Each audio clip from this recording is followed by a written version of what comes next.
ومن والاه.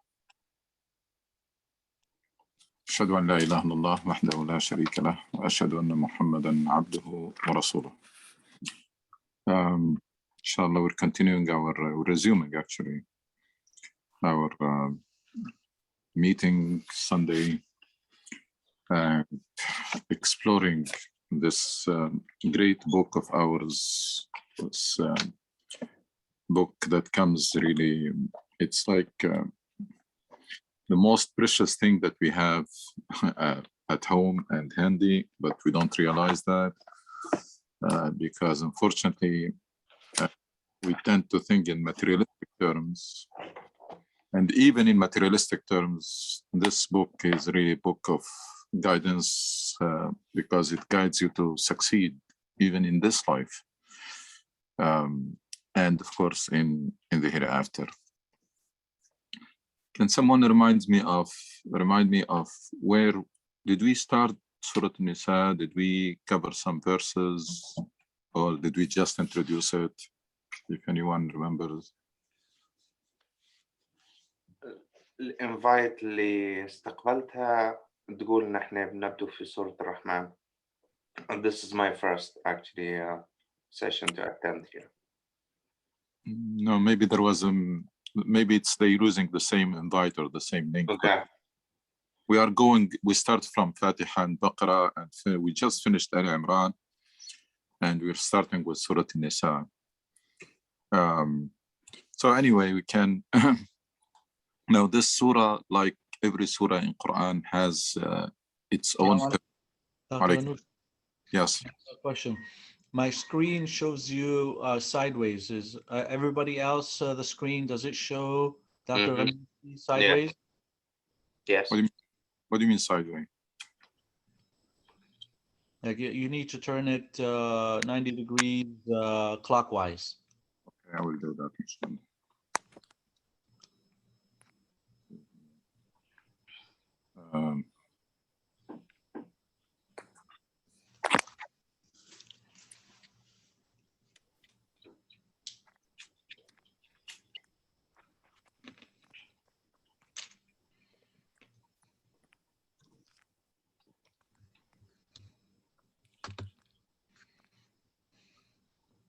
Okay, is this working now? Yes, that's better. Okay, sure. Right. It has its own personality, but there are always some common themes, reoccurring themes in Quran, and we always have to remember the goal or the main purpose of the Quran, which is, if you can mute everybody, please, which is one, is to work on your relationship with Allah subhanahu wa ta'ala. That's the main goal of the Quran. The main purpose of the Quran is to make you more knowledgeable of Allah subhanahu wa ta'ala, more conscious, works on your love of Allah, on your gratitude, and all aspects of our relationship with Allah subhanahu wa ta'ala. So it's a book of Tawheed. It is a book about Allah subhanahu wa ta'ala. The second thing, which is that the Quran is trying to achieve, is to sketch for us the profile of the ideal Muslim and the path that leads to the good pleasure of Allah subhanahu wa ta'ala. So it has a direction and the profile of the ideal Muslim with whom Allah is pleased, and to inspire us and to inspire and empower the reader or the believer to match that profile. So you find a lot of this in Quran. And then also there are profile of the ideal Muslim community and its characteristics, and then to inspire and empower us to match that profile as a community. And also Quran mainly trying to explain to us our mission in life, the divine mission, and again to inspire and empower us to fulfill it. And then explain to us the overarching goals of Islam, maqasid al-Islam, that this deen came to achieve certain goals, and those goals, we have to be aware of them, and we have to be reminded about them, and we have to be motivated to maximize our contribution to those goals. So that's what Quran is doing. I mean, it's preparing that individual, preparing that community, charting the course, the path towards the good pleasure of Allah subhanahu wa ta'ala in heaven, strengthening your relationship with Allah subhanahu wa ta'ala, explaining to you what's your job, what's the purpose of your creation, why you're here, and explaining to you the goals that Allah subhanahu wa ta'ala wants them to be fulfilled on earth, which becomes your job and my job to get them done. Surah An-Nisa, I mean, of course, the surah, the Quran in general, our deen in general, the more you know about it, the more you appreciate how amazing it is and how far we are Muslims today from the proper understanding of Islam. It is really amazing. I mean, amazing how it basically shape up an individual, transform an individual completely, and turn that individual into an agent of change and a leader. Leader by example and leader by character, and then you see the miracle. I mean, they see that success story that happens in the early days of Islam did not happen by coincidence, or I mean, there is a model and there are the tools that were used to build that great community and that very and the great success story. One of those tools is that how Quran emphasizes the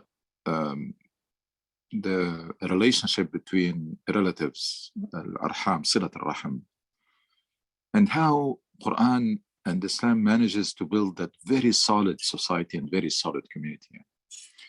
It's very effective tools, yani, and sometimes it combines things that they look contradictory, and how Islam emphasizes so much the relationship between relatives and Silat al-Rahim, at the same time emphasizes the human dimension and the relationship among all humanity.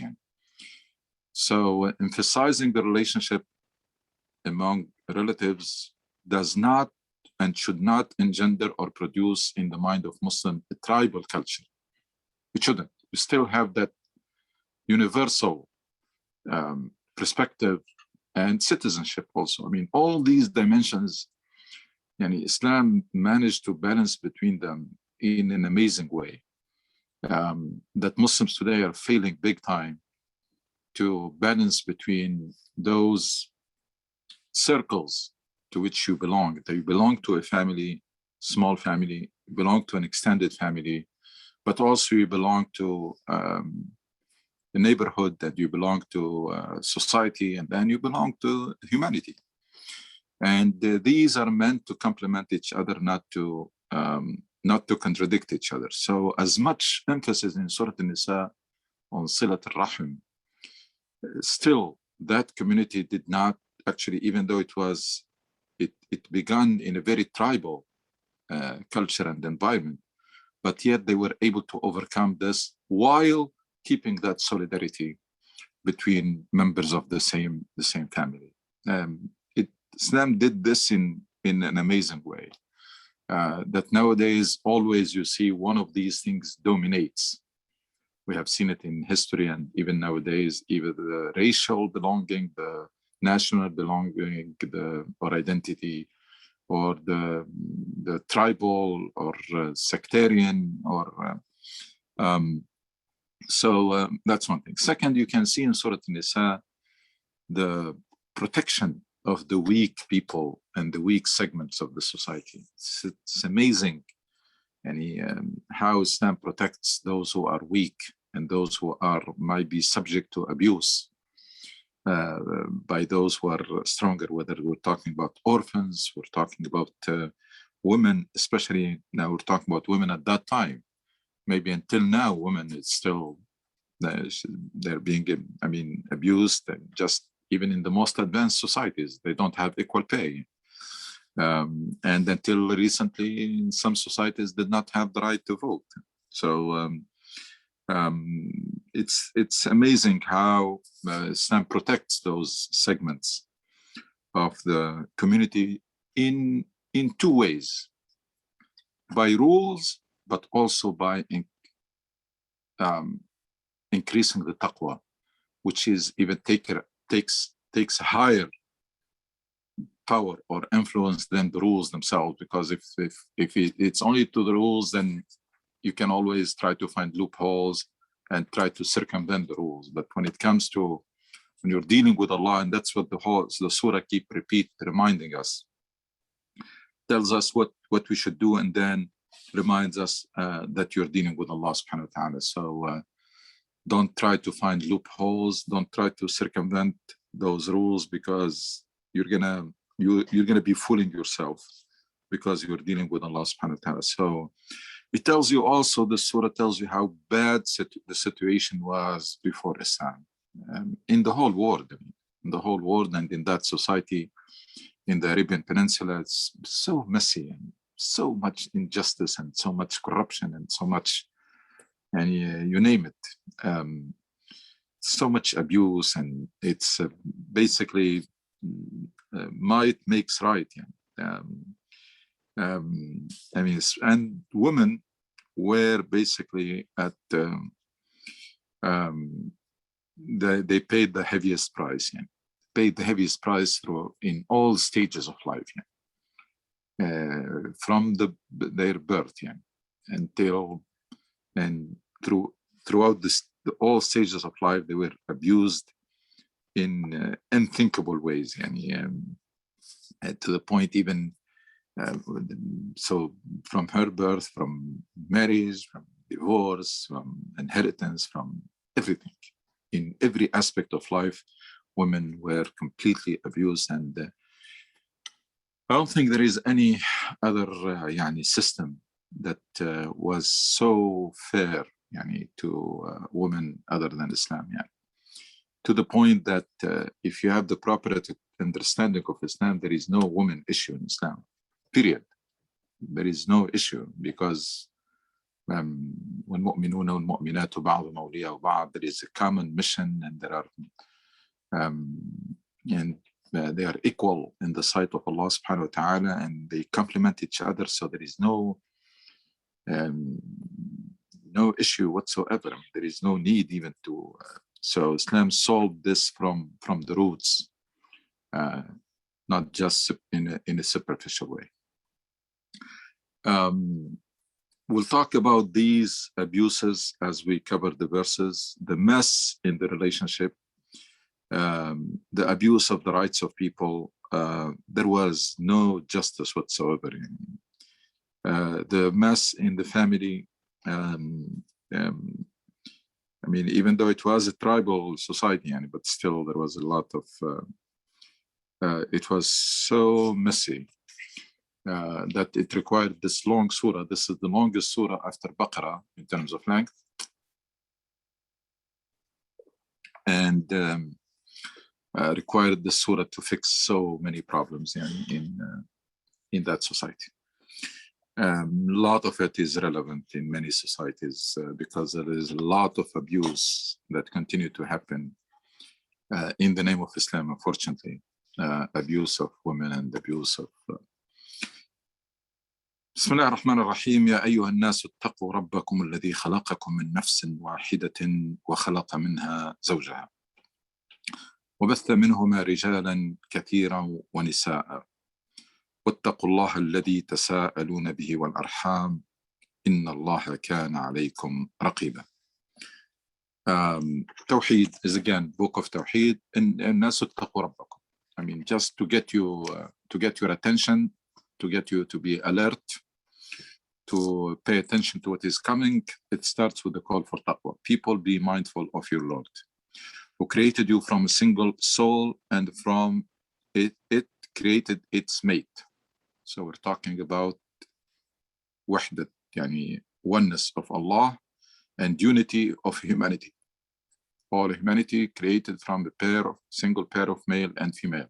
It's an amazing, I mean, in few words, two major concepts, fundamental concepts: oneness of Allah, تقوا ربكم الذي خلقكم, the creator, and unity of humanity, and the roots or the origin of humanity. النفس واحدة وخلق منها زوجها وبث منهما رجالا كثيرا ونساء, and from the pair of them spread countless men and women far and wide. Again, be mindful of Allah. اتقوا الله, second time now in the same verse. الذي تساءلون به والأرحام, whose name you make requests of one another. In whose name you make requests of one another. Beware of severing the ties of kinship. Again, it's an amazing book and amazing. I mean, if our hearts are pure and sound and in good shape to receive the Quran, this Quran can do magic in your hearts and in your personality and in your life. I mean, it will keep your hearts vibrant, keep that spirituality and that faith vibrant, and bring you closer and closer to Allah subhanahu wa ta'ala. So, وَاتَّقُوا اللَّهَ الَّذِي تَسَاءَلُونَ بِهِ وَالْأَرْحَامِ. That, by the way, that first concept, until now, so many people are confused with it. اتقوا ربكم الذي خلقكم. Yeah, your Lord is the creator. So many people on earth, they worship other things. Just ask them, I mean, is this the one who created humanity? They did not create. I mean, so why you worship? You worship the creator. يعني ذلكم الله ربكم لا إله إلا هو خالق كل شيء فاعبدوه. The creator of everything, so worship him. So that اتقوا ربكم الذي خلقكم, and then من نفس واحدة. Very loaded. واتقوا الله الذي تساءلون به والأرحام. People in Mecca at that time, in the Arab, they used to ask, by the way, Arham here can be understood in two ways. اتقوا الله الذي تساءلون به والأرحام. They used to ask each other when you make a request, you ask someone in the name of Allah, but also in the name of the kinship. ناشدتك الرحم. يعني المغيرة ibn Shu'bah, one of the leader of Quraysh, when he came to Rasul sallallahu alaihi wasallam, and let's open that parenthesis because that's important. He came to Rasul sallallahu alaihi wasallam and start telling him basically, if what you are doing is you're doing this just because you want to become, I mean, you're doing this for power because you're power hungry. Basically, he was insulting him. And we can appoint you as a king, and just forget about this da'wah, that whatever you're calling for. And if you're doing this for money, we can collect money and make you the richest amongst us, and forget about whatever you're doing.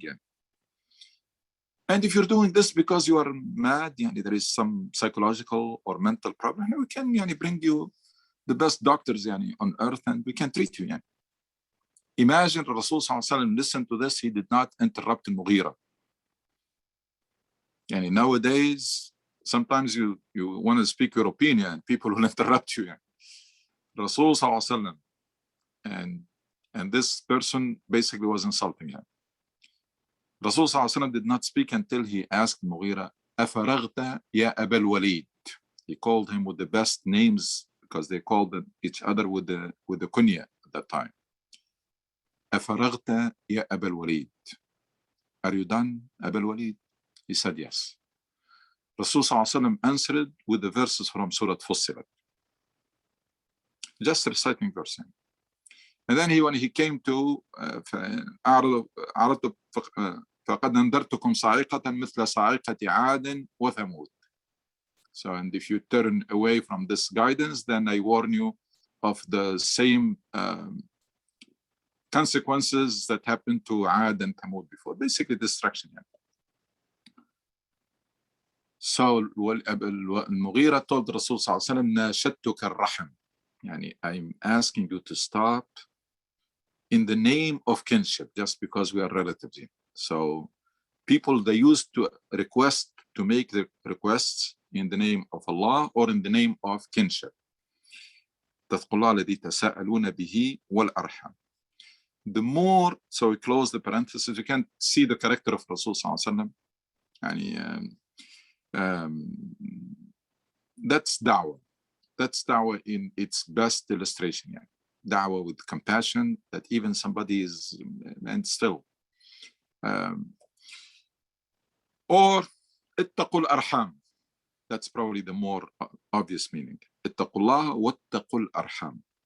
Because it came as مفعول به. اتقوا الله الذي تساءلون به والأرحام. طيب اتقوا الله we understand. طيب what's اتقوا الأرحام يعني? And that's probably the only place in Quran where اتقوا الأرحام يعني. Be mindful of kinship means, what is taqwa here?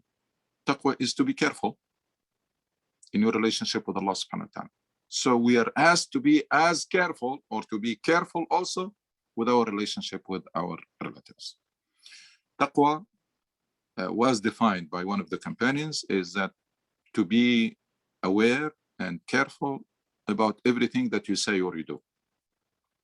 And he was asked, one of the companions was asked about taqwa. He said, he answered by saying, have you ever walked on a road full of thorn, shawk, tariqa da shawk? And the person said, yes. He said, what did you do? He said, I was very careful every step of the way. He said, that's taqwa. To be very careful every step of the way. To be very careful about what you're saying, what you say, and what you do. So Allah is telling us, or this verse is telling us, to be also careful and very careful in our relationship with kinship, arham. And that's how where societies start to be built on a very solid foundation. Yeah. Talking about the building unit, the family, the individual himself is being built at this Quran. The family, that's the building block of the building unit, and then the extended family, the arham. That's how you find society that is so intertwined and solidarity is at the highest level, so that nobody will be left behind. I mean, nobody will be neglected. Even if the society at large and the government does not take care of people, people take care of each other. That's why the society that Islam builds is a very strong society that is not dependent on government. And that happened even throughout the history of Islam. I mean, throughout the history of Islam, even though most of our history we were ruled by dynasties and totalitarian regimes, but the society kept a lot of its autonomy because of this, because of al-arham and solidarity within the family, and because of al-awqaf, endowment. It's very deeply entrenched in the Muslim mind and the Muslim history that there was awqaf, endowment for everything. There was an endowment so that society will not be completely dependent on government or enslaved or controlled by government. They have their own autonomy. And again, that comes from solidarity, mainly solidarity within the extended family. And then it comes also from that system, great system of al-awqaf. Unfortunately, nowadays, by the way, this country is based on endowment. Society is very strong in this country. There are so many universities, so many research centers, so many things, so many hospitals, so many things in this country. They're relying on endowment and they're not dependent on government. And then because these issues are very sensitive, Quran Allah selects the proper name and attributes to. I mean, many verses in Quran, they end up with an injection of Tawheed to remind us of some of the names and attributes of Allah subhanahu wa ta'ala. But Allah chooses Inna Allah kana alaykum raqiba. Because the first thing that comes to our mind is, again, we're dealing with the law. And there is no perfect law. And there is no perfect judge. There is no perfect anything in this life. So adding this, that remember that you're being watched. Inna Allah kana alaykum. Allah is always watching over you. That will make you very careful Rather than looking for loopholes and to circumvent the law, you become someone who avoids even the gray area. Why? Just because إن الله كان عليكم رقيب. The fact that Allah is watching over you, it turns your attention from looking for loopholes in the law or into someone who avoids even the gray area. And that's exactly what the companion did. As we'll see later on, their response to some of the verses in Surah An-Nisa was like this, is that people went to the extreme, one start to avoid even doubtful things, even the gray area. That's wara. The wara, or the high level of taqwa, is when you start even things that are doubtful, you start avoiding them. وآتوا اليتامى أموالهم ولا تتبدلوا الخبيث بالطيب. Now the ground was prepared. Talking about taqwa Allah twice, unity of humanity, remembering us the human dimension, صلة الرحم, تقول الأرحام, Allah has كان عليكم رقيبا. The stage is set for people to start receiving instructions. Well, that's why when the stage is not set, no matter what you tell Muslims in khutbah or lecture, etc., the response is weak because the reception is weak. There is no signal. I mean, but Quran does this all the time. Is always draw your attention, wake you up, heads up, so that you are ready to receive instruction. وآتوا اليتامى أموالهم ولا تتبدلوا الخبيث بالطيب ولا تأكلوا أموالهم إلى أموالكم إنه كان حوبا كبيرا. Start with the weakest segment of the society, the orphans. And these were abused left and right in that society. Give orphans their property. Do not replace their good things with bad. And do I'm not... sorry, Sheikh. Yes. Can we ask a question before we move to the next section, if it is allowed or no? Usually we don't do it, but go ahead, because that's your first time. Go ahead. Oh, thank you so much. So regarding the Sila Raham, let's say if there are two brothers and due to some circumstances, the relation is not strengthened, and then one side if tries a lot to make the relationship, and from the other side there is no interest. So what should that person do in these circumstances? Okay, let's leave this question till the end. And also some specific questions, they have to be treated privately because I need the full picture. Okay. And there is always solution, inshallah. So if you are aware, it doesn't have to be you. If you are aware of a case like this, and communicate me all the details. And thank you. Okay, inshallah. Thank you. So orphans, آتوا اليتامى أموالهم. I mean, when somebody, when parents die and there is an orphan, there is a wakil.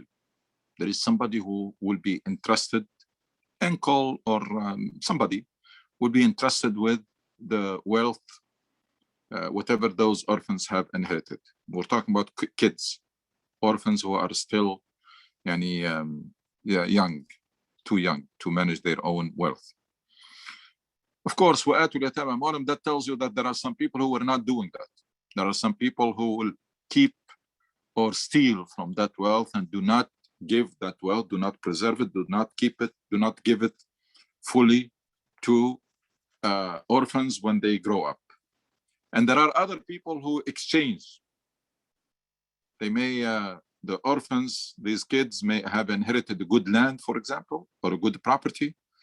And this wakil, or the one who is managing their wealth, had another house that is of less quality or another land. So they will exchange. This is when it comes to playing games and trying to work around the law, as if I'm not doing anything wrong. I just exchange. No, you did, because it's higher quality and higher price and your value.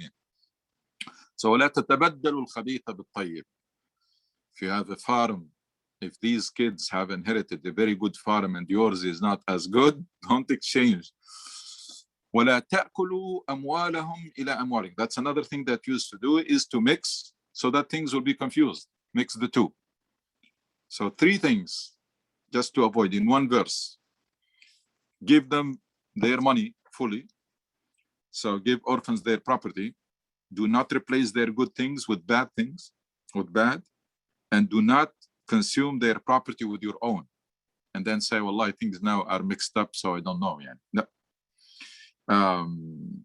And then, of course, Quran always, you're going to have to do this, not because it is the law, because if you do that, if you do these wrong things, it's a serious crime.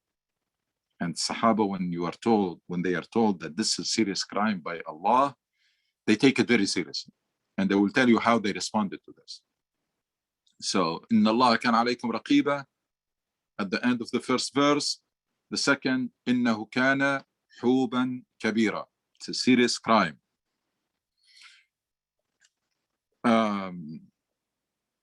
The companions, in response to this verse, that tells you the level of taqwa and wara.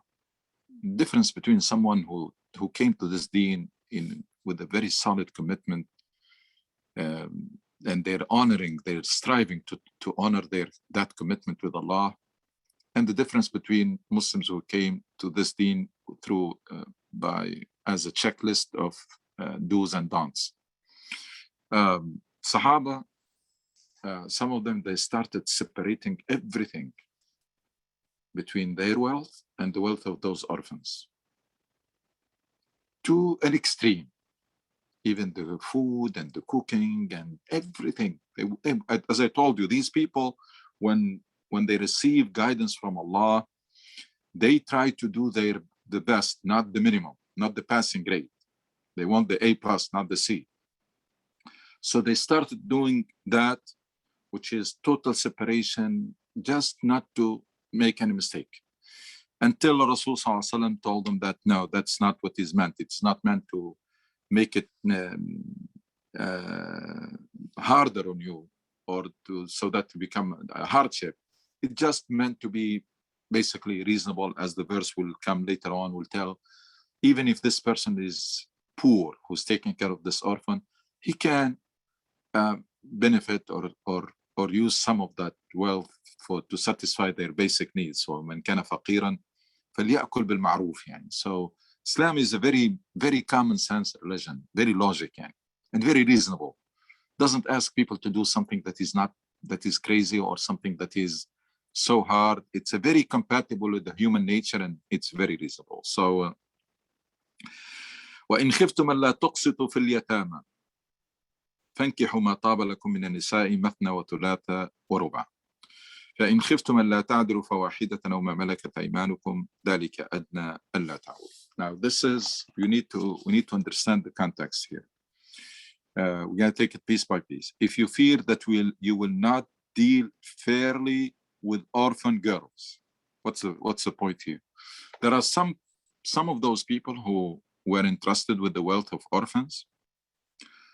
Some of them, they end up marrying those girls after they grow up, but with the wrong intention. The intention is to steal their wealth. So this verse is saying, if you are not sure that you're going to be fair with those girls, if you marry them, and you marry them for the right purpose, not for their wealth, not to abuse and steal their wealth, go and marry from outside. So that's the meaning. Means go, don't marry that girl if you're not sure that you're going to treat her fairly, and that marriage will not interfere with you returning her property. It's her property, so don't mix the two. It's basically, you can call it conflict of interest. And in today's language, you can call it conflict of interest. Now you become her husband, but at the same time you are interested with her money, so that may give you or make you feel that now I can use the money because now we are one family. No. So Quran says, if you're not sure that you can do it in a fairly, then don't marry that girl. Marry from somewhere else. Now, of course, this polygamy thing I think I discussed this, but we can always come back to it. So the purpose here, the message is, if you are not sure that if you marry that girl, you don't confuse the two, the fact that you are her husband, at the same time that you are entrusted with her money, and these should be separate, should be kept separate. If you're not sure that you're going to do this in a fair manner, then don't marry the girl that orphan girl when she grows up. Just go marry from outside. Now, مثنى وثلاثة ورباع, Quran were revealed in a society that had no limits. So Quran start making limits, not initiating polygamy. That's very important. That's the first thing we need to know, is that Quran put a limit, a ceiling, and did not start polygamy. That's one thing. Second is made it conditional. It's a permission. It's not a recommendation or sunnah or anything. So all the abuse that happened in our history and in our society, and taking it as if it is a sunnah or something that is recommended, that's not true. So first, Islam put a limit. Second, it was a permission, not an order or recommendation or anything of that. And then conditional. So permission, condition, limits, and then it's a permission, and it is conditional with adl, fairness. And another verse said this fairness is almost impossible. So it made it so hard that it is a permission for extreme cases. So, but everybody who understands Quran, understands the spirit of Islam, understand that the norm in Islam is one woman, one wife. That's the norm. And unless there are some extreme conditions, personal or in the society, then that's it. That's normal. So فإن خفتم ألا تعدلوا فواحدة أو ما ملكت أيمانكم ذلك أدنى ألا تعولوا. That's safer. يعني if you fear that you will not deal fairly with orphan girls if you marry them, so you may marry whichever other women seem good to you, 2, 3, or 4. If you fear that you cannot be equitable to them, which is something that almost impossible, then marry only one, or your slaves. That is more likely to make you avoid bias. And we talked about slaves before. Again, Islam came in a very messy world, very messy society, and very messy world. Basically, there was lawless, totally. So part of the thing that people used to be in wars all the time, and wars that are prisoners of wars. And there was some norm at the time, and Quran, Islam came, of course, the emphasis of Islam on freeing slaves and ending this horrible thing of slavery is very clear, and the proof, practically speaking, it has ended, except for these dynasties and families, etc. But practically speaking, it was really phased out, and it didn't take long time to be phased out, because Sahaba, they understood that this is not consistent with the human and dignity and the nature and the spirit of this deen. But again, you came to a society where there are some people, all their wealth was slaves. And yes, we can, ideally, theoretically, we can say it should be one order, everybody free, every slave to next day. But that's not going to happen. We know that doesn't happen in societies. Now we have seen the abolition here, when this country wanted to abolish alcohol. What happened? And in other countries, so in the same way, Islam phased out khamr, because if Islam also came to Arabs at that time, where the wine and drinking was an integral part of their lives, and from day one say you need to stop drinking, many people will not respond. It's not easy, but it was phased out gradually. So you can see when you see فإن خفتم ألا تعدلوا فواحدا, and then ذلك أدنى ألا تعولوا, that's even safer, and then in another verse ولن تستطيعوا أن تعدلوا. يعني it's very clear, and then Quran and Islam is very compatible with the human nature, and that's the human nature, the natural tendencies for this. I mean, not for polygamy. And Islam also takes seriously, take into consideration the social norm. يعني العرف مصدر مصادر التشريع. Social norm. So, and the social norm nowadays in the whole world يعني is this, يعني, except in some societies. يعني. وآتوا النساء صدقاتهن نحلة. That's another abuse. So that Quran is فإن طبن لكم عن شيء منه نفسا فكلوه هنيئا مريئا. You're talking about society where women has no right whatsoever. And here Islam comes and says, give women their dowry as a gift upon marriage, and nihlat, and that's exclusively for them. And that's her money. Give women their dowry as a gift upon marriage, though if they are happy to give up some of it for you, you may enjoy it with clear conscience. I mean, it's her money. You cannot take even a penny out of it, except if she is willing, if she does it willingly. This, we can take it for granted nowadays. That was like shock waves in Arabian Peninsula at that time. Yeah. Women has her money, and then you cannot touch it, etc. These are limits beyond imagination. These are unthinkable in that society at that time. But that's Quran comes and clearly says dowry, and it's her money, and you cannot touch a penny of it. So that's start putting limits and restriction on the powerful segments of the society, and introducing protections to the weak segments of the society. ولا تؤتوا السفهاء أموالكم التي جعل الله لكم قياما وارزقوهم فيها واكسوهم وقولوا لهم قولا معروفا. That's a very fundamental verse, especially the first part, the whole verse, but the first part, it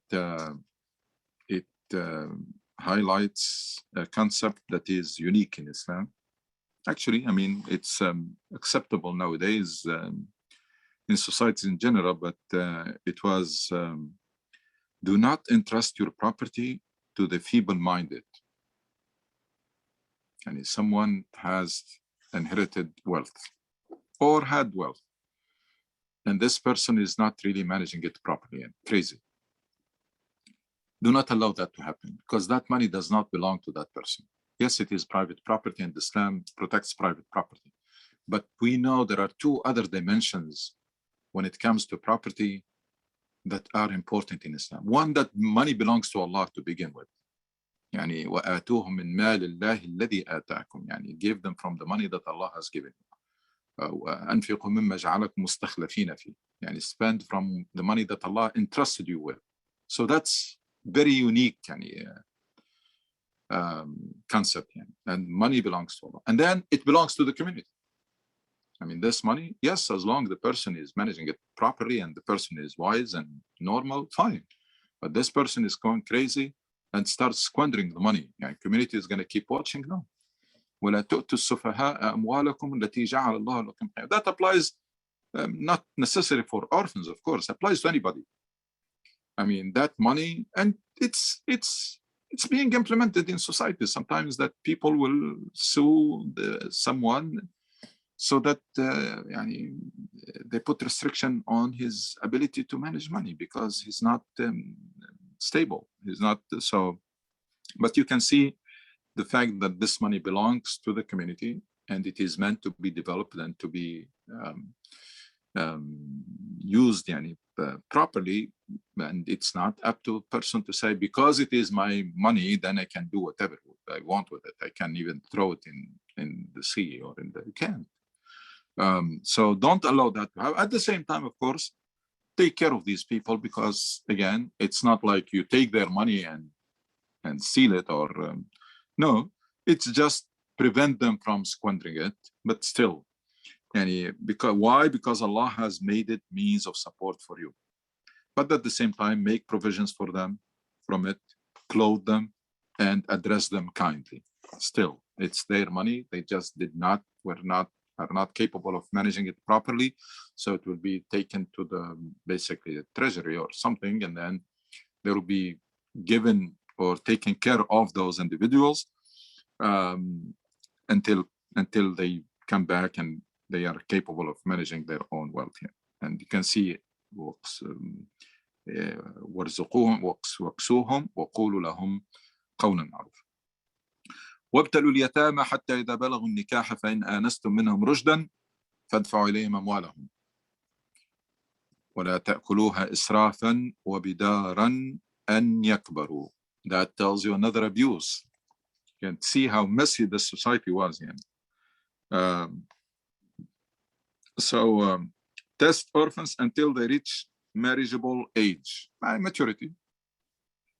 You keep preserving and protecting and maybe managing, if they have like business or property, etc., managing their the wealth that they have inherited, of course, with fairness and with you don't take anything from it. If you find they have sound judgment, so that's very consistent with the previous verse. If you find they have sound judgment, hand over their property to them. Do not consume it wastefully before they came of age. And what was happening before Islam is that people, they become either reluctant. So this orphan has reached the age of maturity, but still the guy is not giving them their money, or they don't give them their money fully, or there are people who will abuse that money before the orphan reaches the age of maturity. ولا تأكلوها إسرافا وبدارا أن يكبر.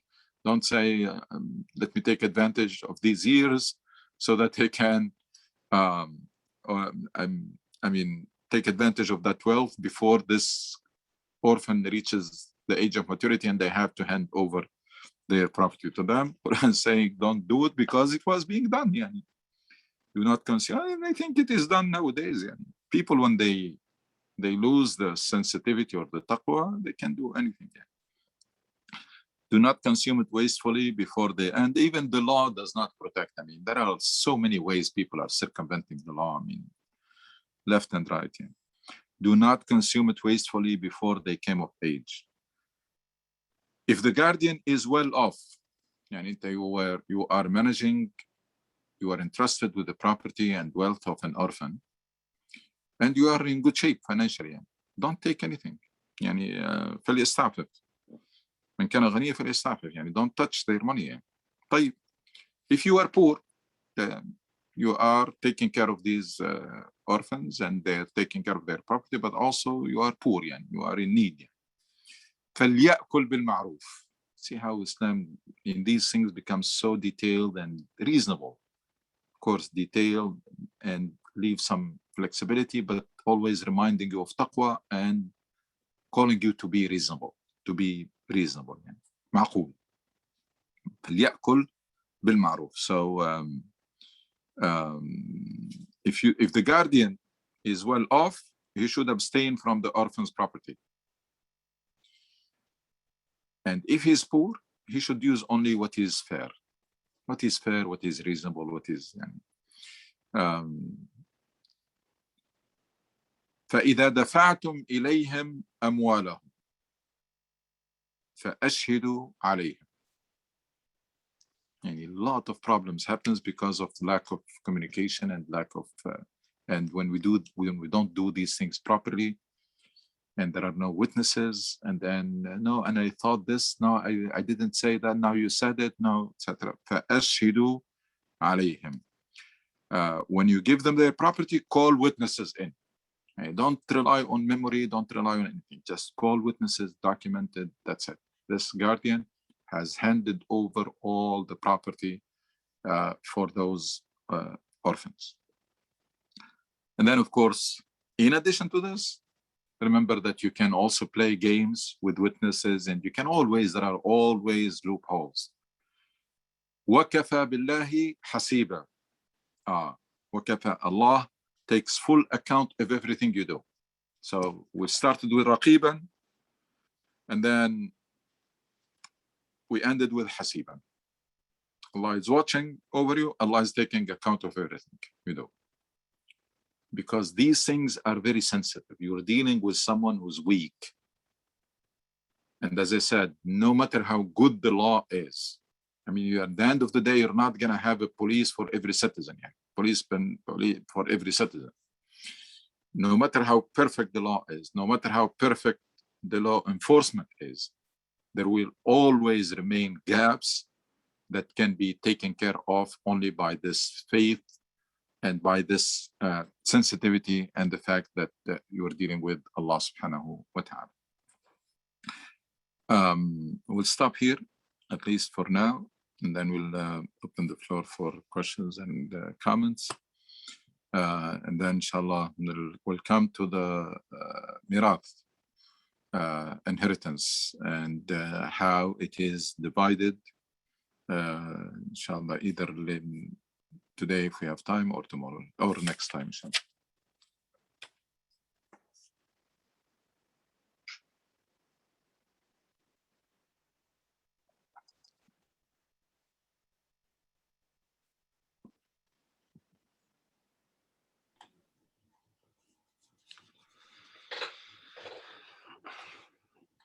Assalamu alaikum. Assalamu alaikum wa barakatuh. It's something I wanted to understand. Maybe it's not a question, but I wanted to share it with the team as well, and maybe I get your feedback. So when you said in the ayah where it says فَانْكِحُوا مَا طَابَ لَكُم مِنَ النِّسَاءِ مَثْنَىٰ وَثُلَاثَ وَرُبَاعَ. So we said this is limitation because they used to have multiple wives or women there. And you said we cannot, or it will be hard for that society when the Islam comes, they will say, or it will say, have only one. So what it says here, مَثْنَىٰ وَثُلَاثَ وَرُبَاعَ, is given them limit and make it manageable. But at the same time, when we moved to the other ayah, when we said وَآتُوا النِّسَاءَ صَدِقَاتِهِنَّ نِحْلَةً. So at the same time, you said when Islam comes, said you'll give the money for the woman when you marry her. And at the same time, you said this is not normal at that time. And it was like an order, you have to do it at the same time. So don't get me wrong, whatever Islam says, whatever Quran says, I take it. But it's a question here I wanted to share it with the team and probably get your feedback as well. Why Islam was or Quran was more flexible regarding the women and marrying multiple women, but at the same time was very strict when it says give them their money. And you said it yourself, it wasn't actually something custom at that time. Okay. And I didn't say for the polygamy that Islam was introducing it. No, I said that about slavery. Yes, I agree. No, Yeah. I didn't say that, you said that. Okay. Yeah, about slavery. Now, these different issues, of course, Allah la yus'alu amma yaf'al. We cannot ask Allah why he does this and why he doesn't do that. But we're trying to understand the wisdom. Some things are much more deeply entrenched in society than others. And they needed to be phased out. I mean, we didn't see, for example, Quran being gradual when it comes to zakat or hajj or fasting, for example. But it was gradual when it came to khamr. prohibiting it. I mean, this is wisdom of Allah subhanahu wa ta'ala, knowing us and knowing those societies more than we do. And therefore, there are things that were phased out gradually, and there are things that were introduced in one shot. Now, for polygamy, it's, as I said, I mean, it's, I know there is a lot of confusion about it, a lot of discussion and a lot of debate. And for me, Islam came to put a limit, to make it a permission, and to make it conditional. And if you add the social norm into the equation, you end up with Islamically, the norm is to have one woman, and that remains only as extreme cases of societies, in societies. And we have seen certain cases even recently. We have seen it in Bosnia, we have seen it in Iraq, where there will be a big, huge disproportion between, I mean, abnormal between men and women. Yeah. So these things are because they are exceptions, we shouldn't talk about them as if Islam is recommending them, or there is a personal circumstance. There might be personal circumstances. Yeah.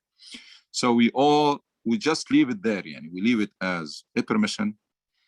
And Quran did not initiate it, but Islam did not initiate it, but put a limit to it, and made it conditional with a very strict and severe conditions that are very hard to meet. And then Islam goes with the social norms. So العرف هو مصادر التشريع in a society where the norm, and that's almost everywhere now in the world, in the norm is for one man to marry one woman, that will be adopted by Islam. That will be because the social norm العرف وأمر بالعرف يعني وأمر بالعرف, and even the word معروف, أمر بالمعروف, has in it some aspect of the social norm. I mean, it's combination of two. Al-Amr bil-Ma'ruf, combination of good things and also things that are social norms. They are normal in that society, but they don't contradict with Islam. So that becomes a ma'ruf, that we are supposed to advocate for it and to keep it in.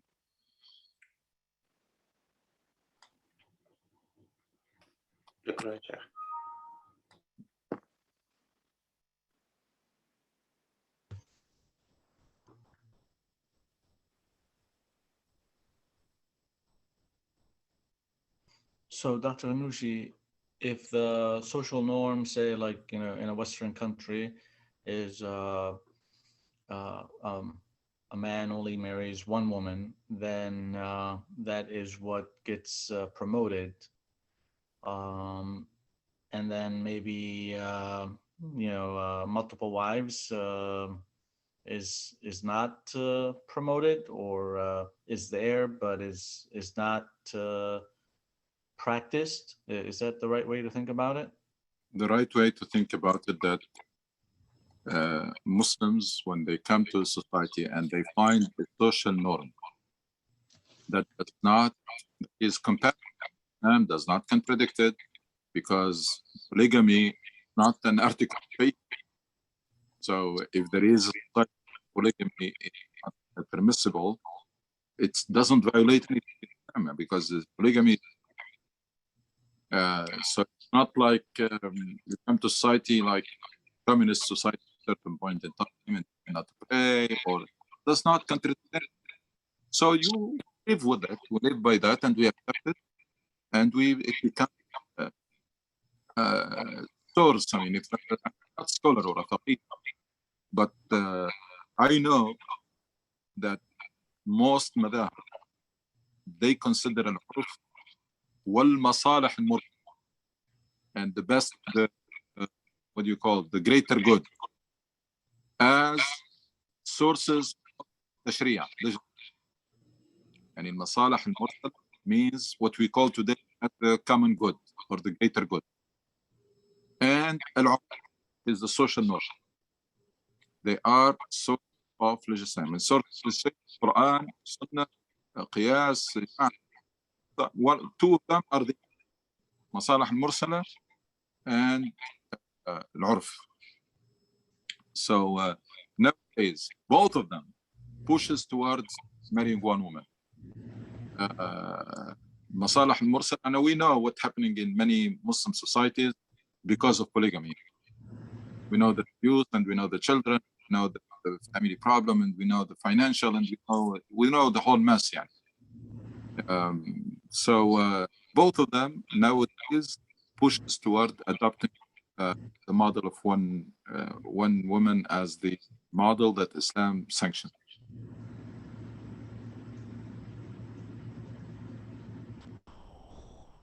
Because it is a permission, it is not رخصة. It's Muslim who made the big deal and made big issue out of it, both theoretically by blowing it out of proportion, and practically by the abuse.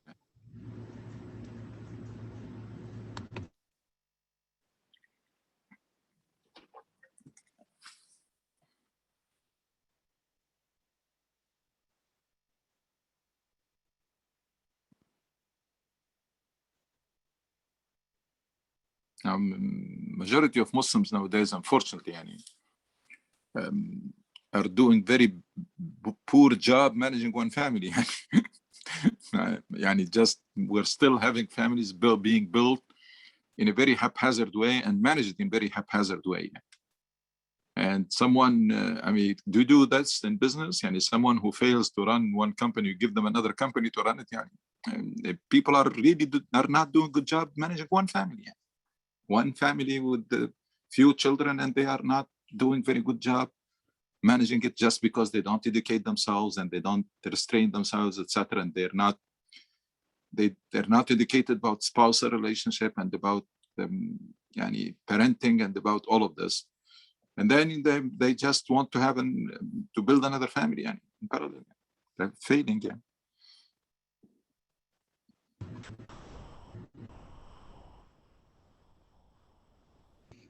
Dr. Anushi, why is it in verse number 3,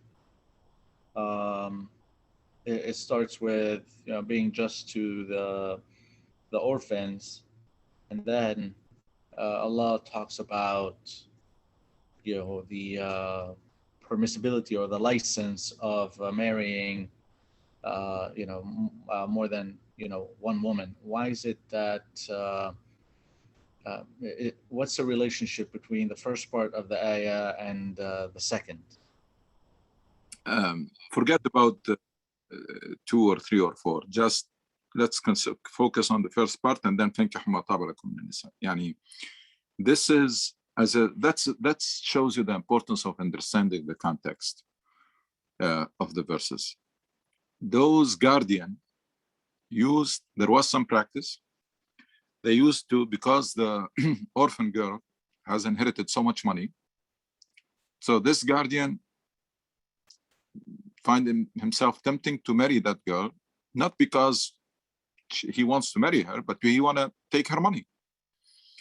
And that's what I mentioned, that becomes like conflict of interest, because now you are guardian and you are meant to do good job in preserving that wealth, and now you are spouse. They say if you cannot manage that, the verse says, if you cannot do this fairly, if it was not like because you like that girl and therefore you decided to marry her independently of the wealth, and then you're still, when she grow up, actually, of course, when you're still gonna give her money back as a guardian, and you should not mix the two. The verse saying if you are not sure you can do that properly, then don't marry her, marry from outside. And then comes the 2 and 3 and 4. But think means marry someone else other than that girl, that orphan girl. That's the meaning of the verse. وَإِنْ خِفْتُمْ أَلَّا تُقْسِطُوا فِي الْيَتَامَى.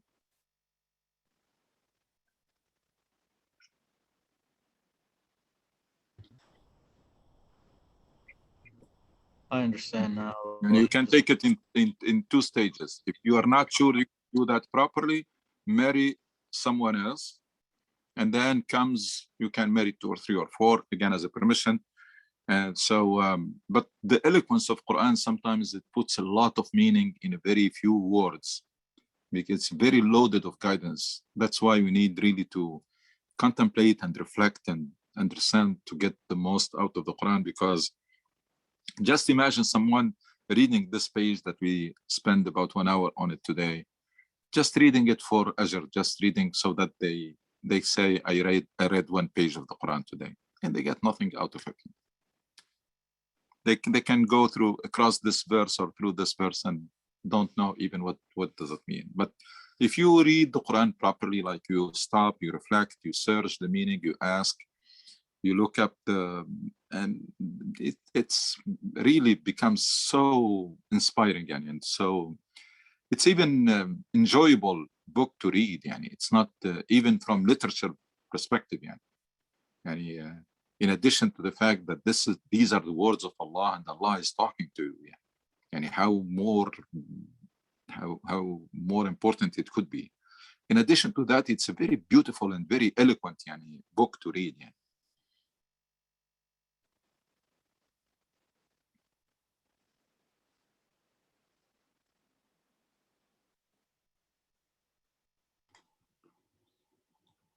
Hey, doctor. Yes. It's not easy for everyone actually to come up with explanation and understanding of the ayat there. So are you doing a lot of research to find out the context and find out the meaning surrounding the ayah, or there's a certain book that you are reading, maybe somebody has done the research before? I mean, I've been doing this for a long time, reading a lot and studying, and so it's not like I'm doing it now. I may review some different books. I'm not relying on a particular book or any particular source. What I recommend for everybody is to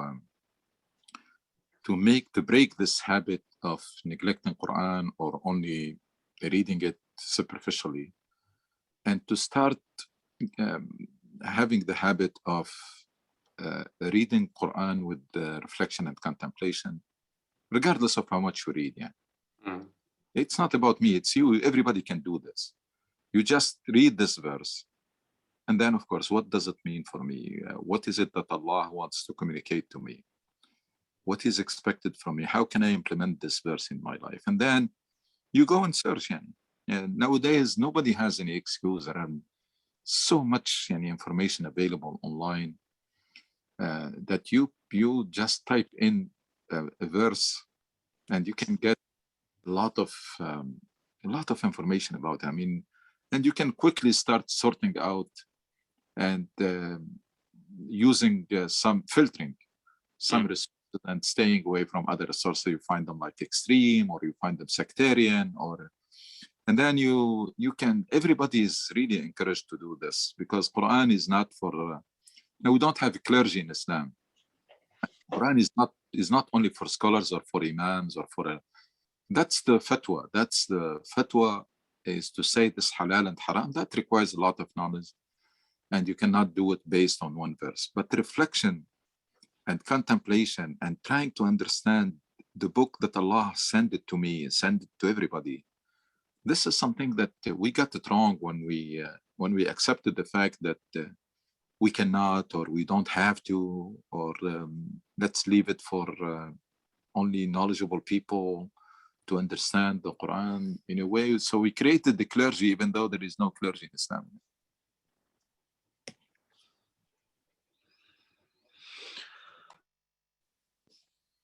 Any other comments or questions?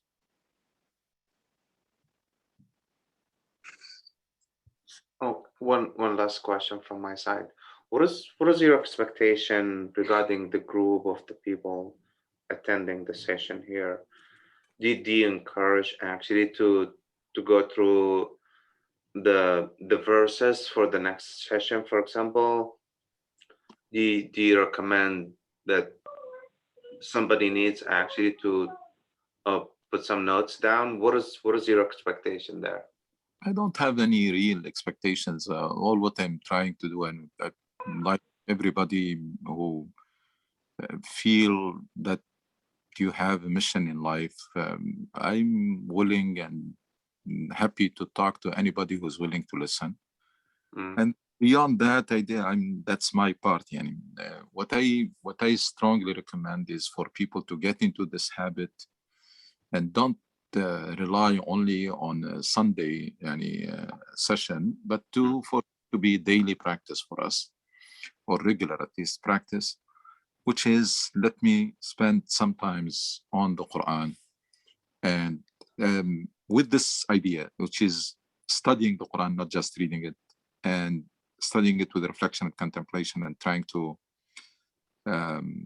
get more guidance for me and strengthen and feed my spirit and my faith and my relationship with Allah subhanahu wa ta'ala. So we're trying to make this like a primer to prime people and motivate them to make this an integral part of their schedule, either as individual, or better even to do it as family, which is let's sit down and let's reflect on some verses of the Quran. I'd like this to become really habits of Muslims individuals and Muslim families.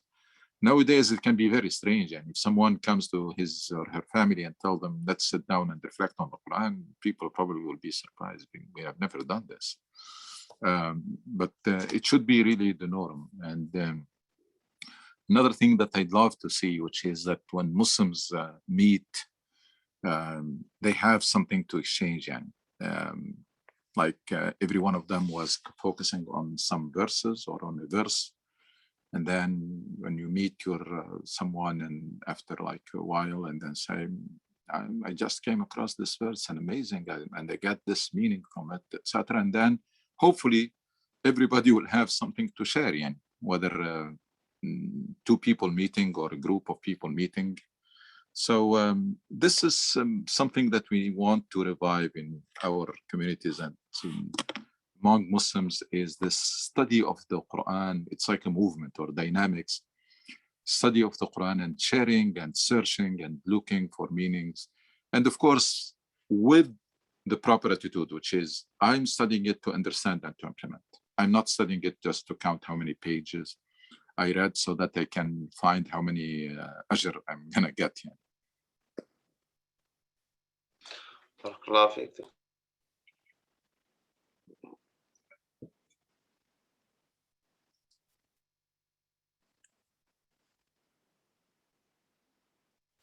Sure. Assalamu alaikum. If nobody has another question, we'll see you next Sunday, inshallah. Inshallah. Jazakallah. Inshallah. Assalamu alaikum.